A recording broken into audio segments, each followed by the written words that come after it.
ఈ సీజన్లో దొరికే పచ్చి బఠానీతో మెంతికూరను కలిపి చక్కటి ఫ్రైడ్ రైస్ రెసిపీని ఈరోజు మీతో షేర్ చేసుకుంటున్నాను నేను. నమస్తే, నేను హరిణ్మణి.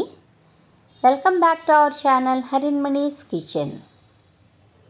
ఈ రెసిపీ కోసం మెంతికూర పచ్చి బఠానీ తీసుకున్నానండి.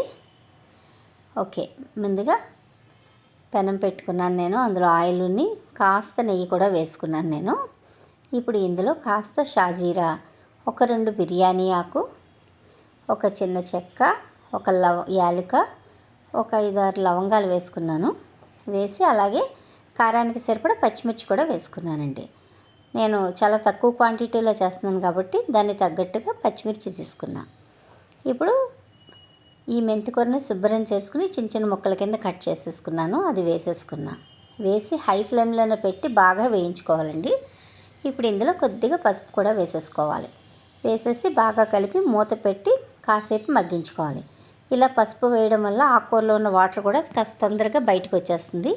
ఈ వాటర్ అంతా ఎవాపరేట్ అయ్యే వరకు మాత్రం వేయించుకోవాలండి.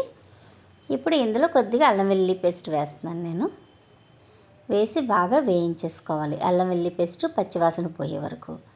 ఇప్పుడు ఇందులో 1/4 కప్పు పచ్చి బఠానీ వేసాను నేను. ఎక్కువ వేసుకుంటే మెంతికూరని డామినేట్ చేస్తుందని నేను 1/4 కప్పు పచ్చి బఠానీ, 1 కప్పు వరకు మెంతికూర వేసుకున్నానండి. ఈ రెండింటిని కాసేపు వేయించుకోవాలి. పచ్చివే వేసుకుంటున్నాం కాబట్టి కాస్త వేయిస్తే టేస్ట్ కూడా బాగుంటాయి. ఓకేనండి, నేను ఒక గ్లాస్ బియ్యం తీసుకున్నాను. తీసుకుని ఒక 1/2 అవర్ పాటు కడిగి నానబెట్టి ఉంచుకున్నా. ఈ రైస్ని కూడా ఇప్పుడు ఇందులో వేసేసి బాగా ఫ్రై చేసుకోవాలి. ఇలా ఫ్రై చేయడం వల్ల రైస్కి మెంతికూర ఫ్లేవర్ పట్టి చాలా బాగుంటుందండి. ఓకే, బాగా కలిపేసుకున్న తర్వాత నేను ఒక గ్లాస్ బియ్యం తీసుకున్నాను కదా, గ్లాస్కి 1.5 గ్లాసుల కొలతతో వాటర్ వేసుకుంటున్నాను నేను. వాటర్ వేసేసి బాగా కలిపేసుకోవాలి.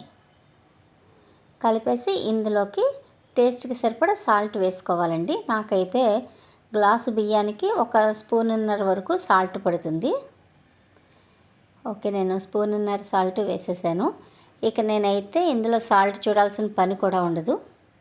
అయినా వంట చేసేవాళ్ళం మనకి ఎంత ఉప్పు పడుతుందో ప్రతిదీ ఉజ్జాయింపుగా తెలిసిపోతుంది కాబట్టి పెద్ద ఇబ్బంది ఏమి ఉండదండి. మూత పెట్టి మరి కాసేపు మగ్గించేసుకోవాలి. ఓకేనండి, ఈవెన్గా రైసు వాటరు ఈవెన్గా వచ్చిన తర్వాత స్టవ్ని సిమ్లో పెట్టేసి మరి కాసేపు ఉడికించుకోవాలి రైస్ని. మూత పెట్టేస్తున్నానండి.